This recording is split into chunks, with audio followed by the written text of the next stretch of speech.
What's going on, everyone, from LowKick MMA? My name is Dan Podolsky. I am joined with Cody Brundage. He is set to return to the UFC Octagon on December 2nd in Austin. He takes on Zachary Reese. Cody, thank you so much for taking the time. Yeah, brother. Thanks for having me. Appreciate you. First off, 7 days out. When do you leave for Austin? I leave Tuesday like super early in the morning, so uh it'll be good. I think there's like a little time change, maybe like go forward 1 hour, so nothing like crazy to get used to or anything. How the fight come together and how his training been going as it's kind of winding down towards the fight. So I think I first got word like at the end of October. We have the same management, so it wasn't like too many hurdles to jump through. They're like, he wants it, you want it, let's run it. He's kind of from that area, so I think they were probably looking to get him on that Austin card. Um, But yeah, camp's been good. Dustin Jacoby's been in camp with me. Josh Frem's been there the whole camp. So, I've got my normal stable of guys to help me get ready, and I feel super prepared. I feel like it's the most notice I've had in a while for a fight. It's still relatively short notice, I guess, but it's not like he knew about it and I'm jumping in. Like we both kind of got the same amount of notice. So it's been good. Talk to me about what that does in training. Your last fight, you take on super short notice against Jacob Malkoon. This time, you guys both get an equal amount of time to prepare and be at camp. How much of a difference does that make for you? Well, I feel like I'm always in camp. This camp was a little different because I had to take some time off after the Malcolm fight. Uh, and so I wasn't in the gym as frequently as I would have liked to been probably. I usually try to give it like a week and then go right back, but I had to give myself like 3, 4 weeks before I came back, which was honestly probably a good thing. Just kind of give myself a little bit of time to reset, recharge, and be a little bit more motivated coming back. But all these fights I've taken on short notice, I feel like I haven't had great performances, but I feel like it's more so a indication of like lack of performance than lack of preparedness. Because I feel like I'm always prepared, I'm always in the gym. But it is nice having a little bit of time and just being able to plan. Like my wife's coming. I have people coming from out of state, and that's a good thing. That's something that you can't really do with a 10-day notice fight. People can't really get out there. So those kind of things change. But as far as my camp and things like that, it doesn't change too much. I guess like trying to peak is a little different, but nothing crazy. It's funny hearing you talk about taking time off because you've been extremely active. This is your fourth fight already in 2023. Like, how important is it for you to stay active and just keep competing, get in there as much as you can? I mean, I love staying active. I feel like it's good. Like you said, it's my fourth fight in 7 months because my first fight was the end of April. So it's been a lot. I feel like I'm back on the regional scene. Obviously, the guys I'm fighting are much better than the guys I fought on the regional scene, so that brings its own challenges. But um, it's good. I like staying active. After this fight, I wouldn't mind a little break. But when you're losing, you're not really in a position to say no. I'll wait for the next one. So that's part of it. And then the other part is, like I said, I like to stay active. I feel like I go crazy. No one's sticking around in this sport till they're 38, 39, 40 years old typically. So you got to get it in when you're young, and I'm only 29 years old, so I'm trying to get as many fights as I can, and kind of learn on the job. I'm not a super experienced fighter. It feels like I probably am now, but it doesn't feel like I am. This is my eighth UFC fight, so I definitely put the time in, but it doesn't feel like I've been fighting that long. So the more active and comfortable I can get, the better. Have you gotten to watch the previous footage on Zachary Reese? He's only 6-0. What stands out to you, and what do you think gives you the advantage over him?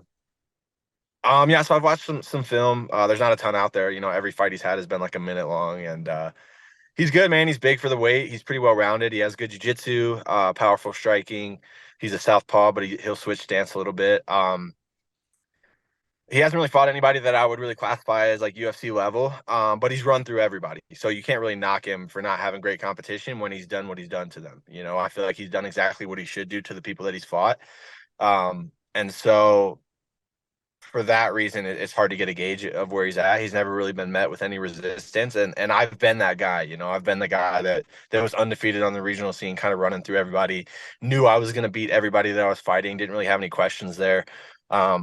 And so I feel like the biggest difference between me and him is just experience level. And then I've been through the fire. I've been through guys that are tough. I've fought really tough guys. I've beat really tough guys. I feel like if you look at resumes, I'm definitely the toughest guy Zach Reese has ever fought. There's not really too much argument, I don't think there, and I don't know if you could say the same. I don't know if you could say he's the toughest dude that's on paper that I've fought. Obviously there's a reason we do it, but we'll see December 2nd. But I really think the experience and just being met with adversity in a fight is something that I have gone through many times, and he hasn't gone through once. So we'll see where he's at after 2 minutes, 3 minutes, 4 minutes, as the fight wears on.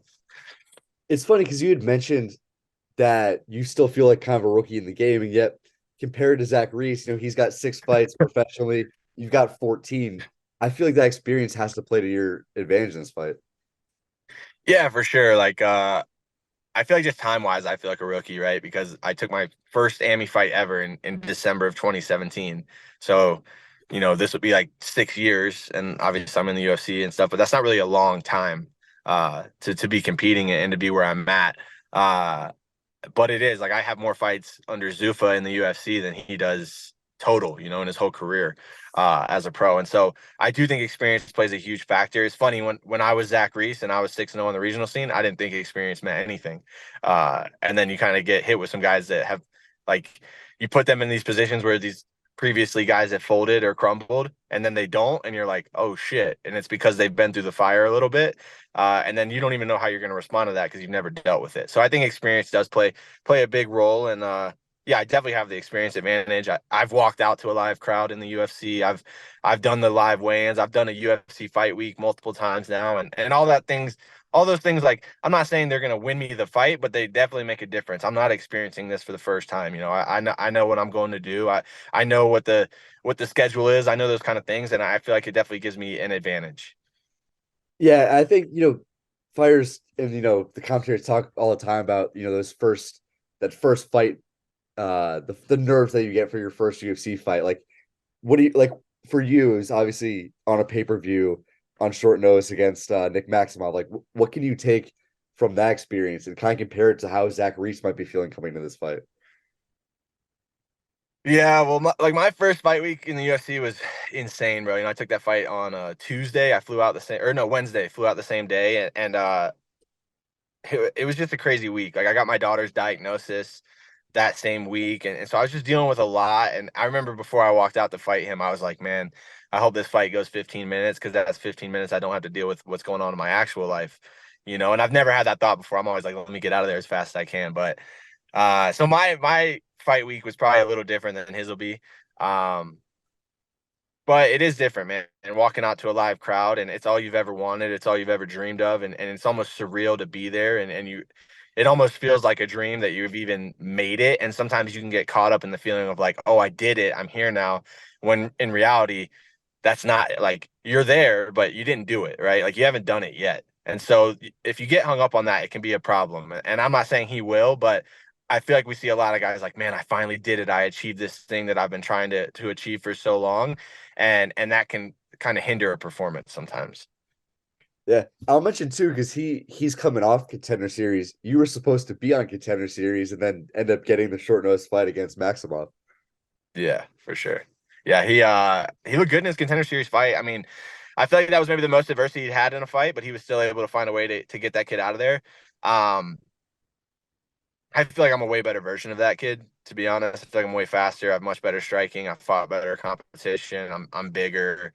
I have better jujitsu, all those kind of things. Obviously, like I'm gonna say those things, but I think I'm a better version. And that kid was having some success, and so I feel like there's some things that kid did that I'll be able to do to have some success. And I didn't win on contender my first time. I lost. So it's there's definitely some confidence he probably has coming off being like, okay, I did it. I'm here. I've made it. But the UFC is just a different level. Like contender's another level from the regional scene, and the UFC is a step up from that. And you don't know what you don't know. So we'll see December 2nd how it's gonna play out. I feel like I'm gonna be able to get the job done. In any way. I feel like I'm prepared to go 15 minutes and I'm expecting to go 15 minutes. If I find a finish in there, that's awesome. But this is the first fight where I'm expecting to go 15 minutes and if I don't, that's awesome. But I'm gonna be patient, I'm gonna be composed and put that experience to work a little bit.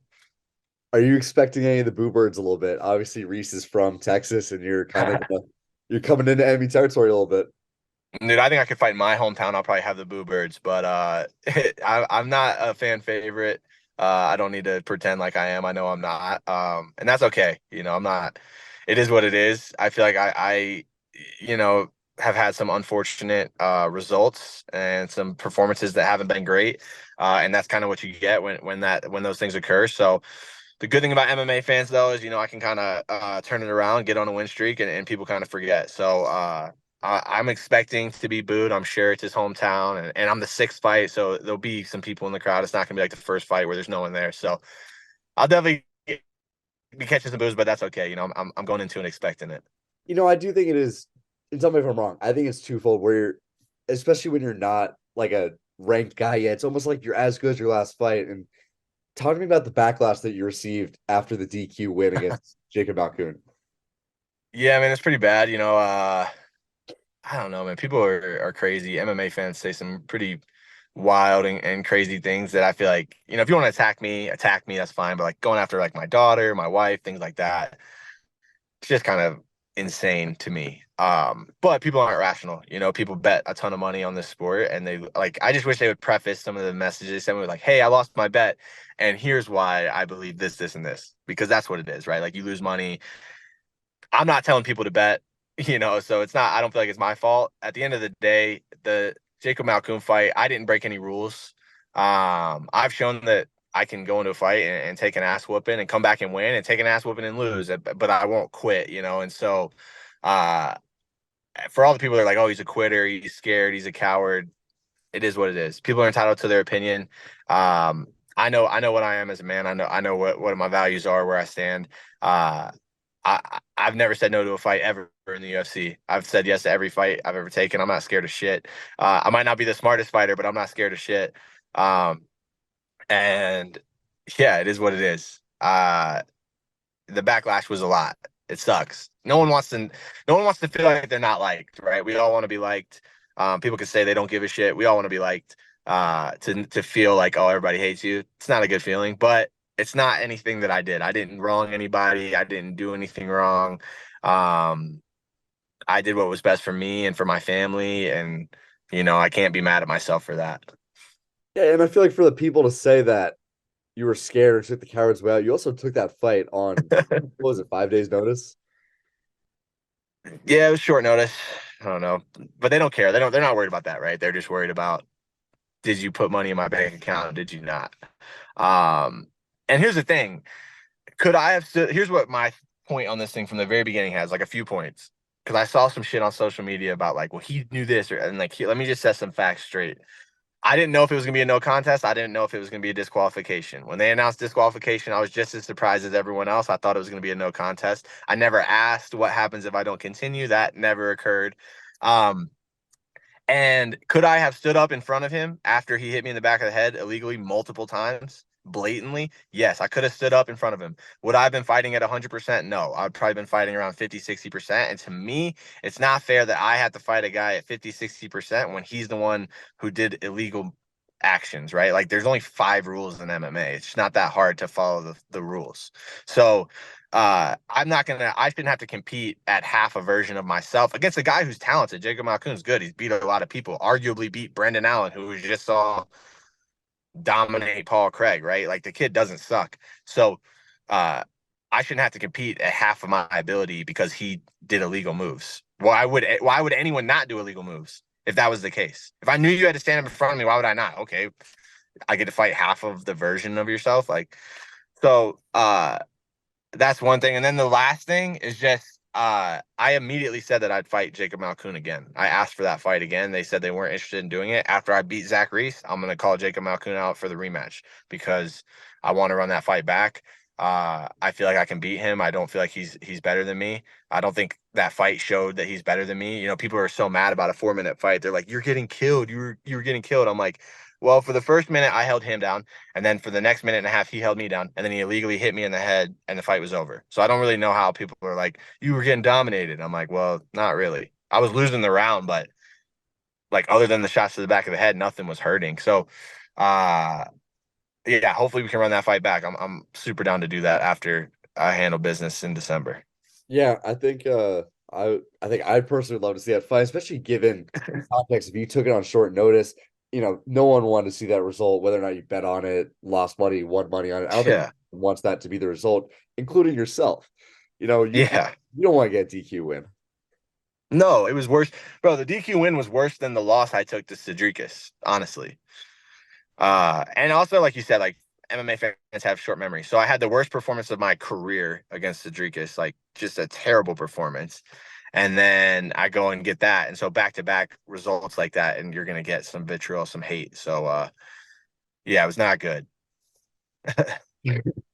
Fair enough. Switching gears a little bit, you're training at Factory X. You mentioned Dustin Jacoby. Who else have been your main training partners for this camp? Oh, Josh Fremd. He's a big, tall guy. He's pretty much built just like Zach Reese. So him and Dustin have been my main two. Just because they're both big, tall, long guys, good strikers. And so I feel like I've got a really good, realistic look as to what I'm going to be fighting. And um, but those are the two main guys I've been working with. Anthony hasn't really been in the gym too much, uh, so he hasn't been there. But yeah, it's been good. Those two guys really pushed me hard, and that's really all I need. So I feel good. So Anthony Smith just took a short notice fight for himself. He's fighting Khalil Roundtree the weekend after you. How do you see that one playing out for him? I mean, Anthony's my boy, so I think he can get it done. I think he has a huge advantage on the ground. Um, like not even close. I feel like he could take him out on the ground easy. Uh, Khalil's good. Khalil, I mean, I was there cage side when he fought Dustin Jacoby. He's got some tools for sure. He's athletic, powerful, explosive, can push a good pace, can take a shot. So it'd be a good fight. Big opportunity for Khalil, and then big opportunity for Anthony kind of get a statement win and keep his streak going, span him, and then hopefully get one more win. Then you're right in the title conversation at 205. You win three in a row, and you're in the top 10. You could get bumped for a title shot. So especially because I think him and Pereira have a little bit of heat now. They've been talking some trash to each other. So that the UFC always likes that. Yeah, it's a big opportunity for Smith. And I know you mentioned Smith hasn't been in the gym as much, but do you think for him, knowing how tight Factory X is, do you think he's seeing that fight as a little bit of like trying to get revenge for Dustin Jacoby? Jacoby was in a very close split decision with Khalil. A lot of people thought Jacoby won that fight. Roundtree got the split decision. Yeah, I mean, definitely think he probably is like, I'm gonna get one back for Dustin. I don't think he needs to get one back for Dustin. I think if you were there, and I mean, Dustin won the fight. Yeah. Congrats to Khalil. It was a sick fight. It was an awesome fight. But Dustin won that fight. There's not a doubt in my mind. I don't think there's a doubt in many people's minds who won the fight. It was a robbery for sure. And that's no disrespect to Khalil, because like I said, it was a great fight. It was like people, I don't know. There's a lot of like backlash of that fight too, and to me, that fight is what's wrong with scoring in MMA is like we say damage, damage, damage, but like what is damage? Like is black eye damage? Is a cut damage? Or is like, oh, you knocked your opponent down? That's damage. You rocked your opponent visibly. That's damage. Like to me, damage is you rock somebody, you knock them down. That never happened in the fight, and one guy got doubled up on strikes. So if there's no knockdowns, no one's rocked, and one guy has twice as many significant strikes as the other, and there's no wrestling, the guy with twice as many significant strikes wins every day. So I don't know. I still don't understand what the damage thing is. Like, because if damage is cuts and black eyes, like Nate Diaz will never win a fight. Or Frankie Edgar will like these guys that have fought forever and have scar tissue and like they're just gonna look beat up after a fight, they'll never win. If that's what damage is. Uh but yeah, I mean that fight still pisses me off. I feel like it set Dustin back a little bit. He was on a huge win streak. Kind of got his win. It was like an 8-fight win streak, longest streak in the division. Him and Ankalaev, and kind of got his streak taken by the judges, and that you never want to see that. But yeah, as far as Anthony getting to get back, I'm sure in his mind, Anthony is big about like giving himself reasons to dislike people that he fights. So I'm sure that's high up on the list of why he dislikes Khalil. Fair enough. And I'll also ask, for Dustin Jacoby, because, even despite that split decision, he's coming off a win against, I believe, Kenny and Nzechukwu. And now he's Yeah, got another fight coming up against Alonzo Menafield, which is a great chance for him to rise up the ranks. How do you see that fight playing out for him? I just think Dustin's too good. He's too skilled. It's gonna be a kickboxing fight. I could see Menfield trying to clinch him up, put him against the cage. Dustin's got good takedown defense. There's a reason that like every fight he has, like, why don't they try wrestling this guy? There's a reason, because it's hard, it's tiring. Dustin gets out and then he beats your ass on the feet. So I could definitely see Alonzo coming out trying to do the wrestling a little bit. It's not as easy as people think it is. And then I feel like Dustin just kind of pulls away. And I could see it going 15 minutes because I do think Alonzo's tough, but I just think it's going to be Dustin outclassing Alonzo for 15 minutes. He's had a great camp, no injuries, pushed hard. So I think it's going to be great. It's going to be a good night. December 16th is going to be a good night for Factory X. Dustin's going to get the W. Then Brandon Royval is going to bring home the first belt back to Factory X. And I'll be out there. I'm excited that I get to be there. It's going to be good, man. I'm really excited for those guys. And the whole month of December is going to be big for Factory X. I'm going to start it off December 2nd. Then we got Chris Gutierrez in the main event against Song Yadong. He's going to rise up. So, yeah, man, I'm excited. Yeah, I love hearing that. It's funny. You actually answered a couple of my questions. I was going to ask about Roy Val. I was going to ask if you were going to be there on the 16th in Vegas. Yeah. But that's got to be cool for you. Factory X, it sounds to me like you guys are a very tight-neck team and kind of get to set the tone a little bit this weekend against Zachary Reese. Or not this week. A week from today. Yeah. Yeah. Yeah, for sure, man. I'm excited. And he's one of the hardest workers on the team. He's homegrown. He's trained at Factory X since he was 16 years old. And that's something that's cool in itself. He's never been to another gym. Factory X is his home, and I truly believe that kid he's 100% the most exciting flyweight in the division, but he might be the most exciting dude in the UFC. Like, he is all gas, no brakes, and I'm excited to see how that fight with Pantoja goes, because I feel like he had a lot of really good moments in the first fight, and I feel like he's a much better version of himself than he was in that first fight. And yeah, man, it's gonna be a good month. All Factory X is super close. There's no other gym like it, man. We really are a family. We care about each other. We all train together. We all have the same coaches. We all, it's not like a bunch of little mini teams in a building. The building is the team. So I'm excited. I'm excited for our team. I'm excited for our coaches. I'm excited for the families of the guys. We all know each other's families. I'm excited for the guys' families that are fighting. And yeah, man, I get to start it off, and I'm excited for myself because I feel like it's going to be my best performance to date, and I can get a bad taste out of my mouth, so it'll be good. I've asked a lot about your teammates. My final question, is your fight December 2nd, Cody Brundage, Zach Reese in Austin, Texas. Cody, give me your official prediction. I think I'm gonna finish him late, man. I think third round I'm gonna find a finish. I think he's tough. I think, he's obviously, when you have that much confidence and you've had that much success, you can run through some people, and I expect him to come out hot and kind of think he's going to do what he's done to everyone else. But I'm not a guy that anyone has ever been able to run over, ever. And so I feel like I'm going to have my moments. He'll have his moments. But in the end, I've been through the fire. I feel like the experience wins out, and I find a finish, either sub, knockout, third round. I get the job done. Fair enough. Well, Cody, I'm wishing you the best of luck. Thank you so much for taking time. If there are any socials, teammates you want to shout out, platform is yours. I just want to shout out my gym, Factory X, man. Love those guys. Like I said, I don't have family in Colorado. I'm from out of state, and just with my kids and my wife, they've really been family. And so I love those guys. Like I said, super excited for the month, super excited for the years to come, because Factory X is on the come up, man, and December's just the start. Fair enough. Well, Cody, I'm wishing you the best of luck. Guys, Cody Brundage returns to the UFC Octagon on December 2nd in Austin. He takes on Zachary Reese. You won't want to miss this fight. Cody, best of luck to you. Thank you so much for taking the time. Thanks, brother. Appreciate you. Make sure to subscribe to the LowKick MMA YouTube channel for all the latest news, event previews, and interviews with some of the biggest stars in MMA.